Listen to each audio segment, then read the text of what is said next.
Hi, this is Jeffrey Schmidt at Jeffrey Schmidt Music. I'm here today to talk about another gear video.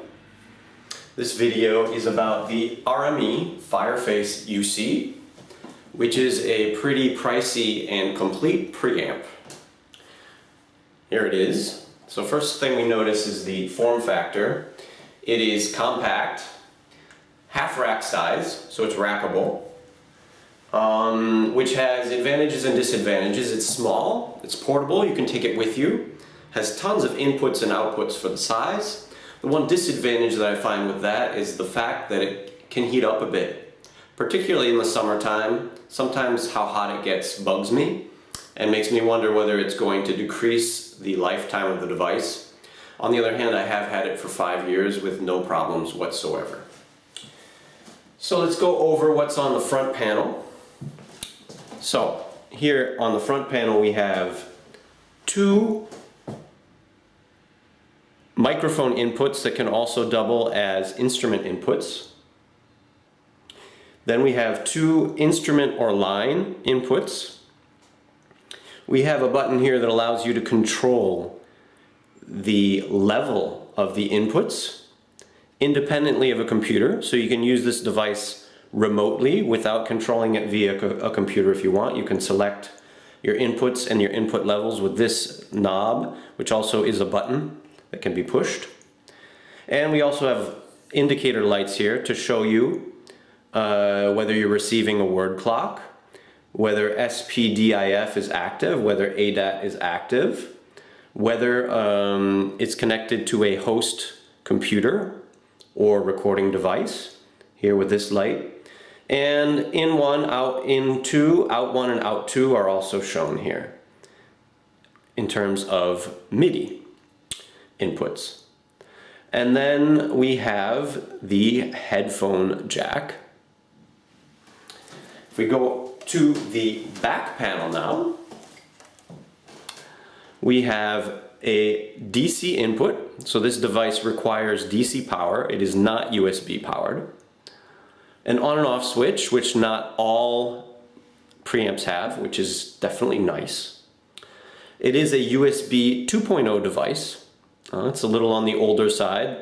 RME released this device, if 10 years back I would have to guess. It is USB 3.0 compatible in my experience. However, I can't guarantee you that it will work with 3.0 USB ports. There is a MIDI breakout cable that is not connected at this moment that breaks out into 4 MIDI inputs and outputs, which are the ones that are indicated by the LED lights that I showed you here. So that is kind of annoying if you use MIDI a lot. On the other hand, I don't know how many devices of this size would actually have dedicated MIDI ports, but it is slightly annoying sometimes when I use MIDI to have to plug in the breakout cable, but it's not a huge deal. We have word clock inputs and outputs, which are very nice, so that you can synchronize this device as either a master or a slave. We have ADAT inputs and outputs, and SPDIF inputs and outputs. So this device has a lot of digital connectivity, which is very nice and which I use every day.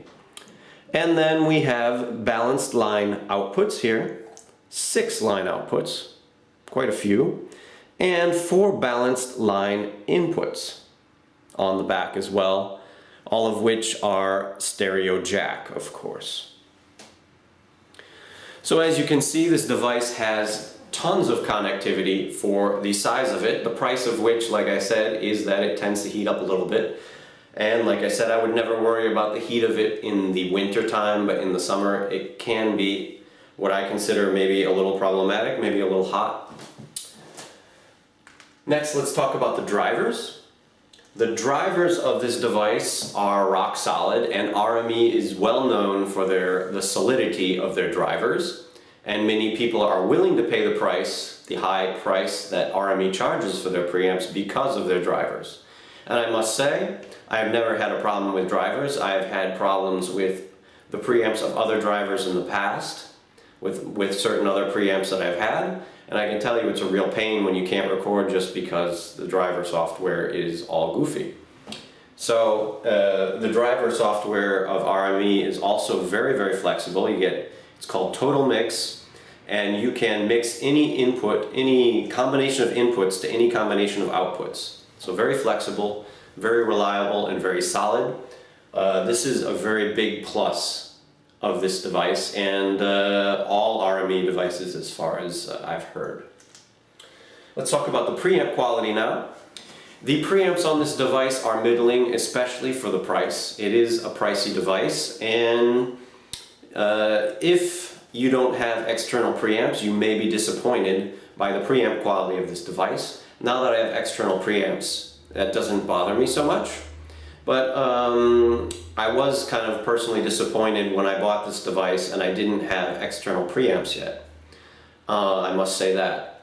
In terms of comparison, I do have a Yamaha AG03 preamp. It's a mixer and preamp. I did a video on that if you want to check it out on my channel. And to compare the quality of the preamps, I would say that the RME preamps are slightly better. But here we're talking about, at least in Europe, this is 800 to 900 euros.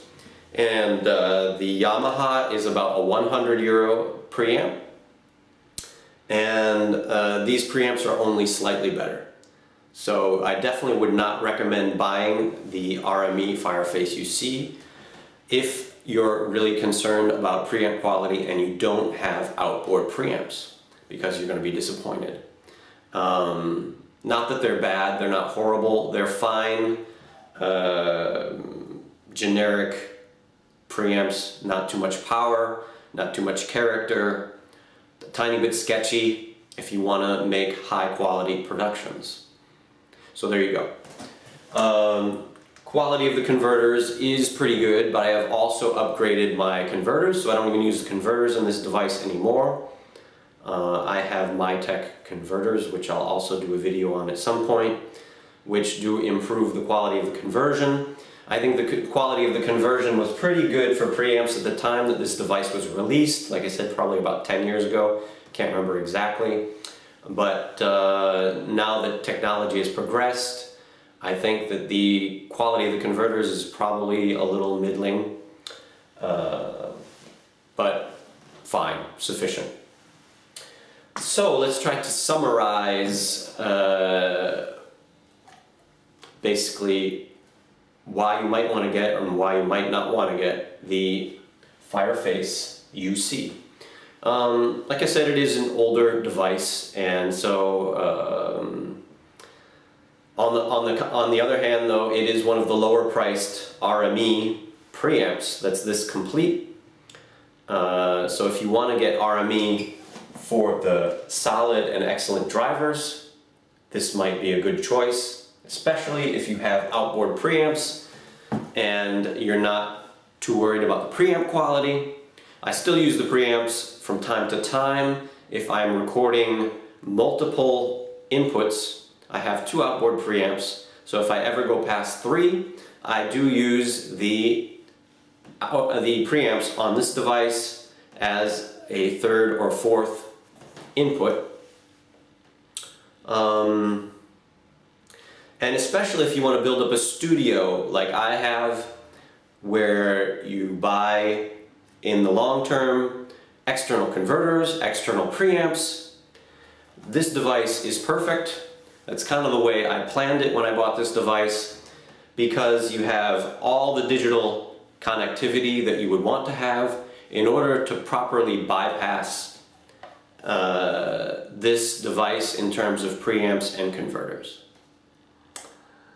and then still take advantage of the excellent drivers. If you want to build a big studio and you really want to, be able to record drum kits, obviously this isn't going to do it. But if you're like me and you tend to record only 2 inputs at most at one time, which is what I tend to do, this device is really excellent and can take you quite far because of all the connectivity that it has if you're looking at the long term. Just to conclude once again and repeat once again, if you're only looking at the short term and you really want a high quality device and you're thinking of using the preamps and the converters for quite some time because of the large investment that you make in this device, you may be disappointed especially until you upgrade the preamps. If your ears are into that kind of thing, because I have heard certain people that like to say that you can't tell the difference between reasonable quality preamps, etc., etc. That has not at all been my experience in practice, but your mileage may vary, and I encourage you to listen to all the sound samples that are available on the internet of different preamps and different devices at different quality levels and price levels so that you can decide whether preamp quality is an issue for you. Alright, well that's been my experience with the RME Fireface UC. Hope you enjoyed it. Check the comment section for chapter markers, and if you liked it, please give me a thumbs up. And you can subscribe if you want to see more videos like this. Take care.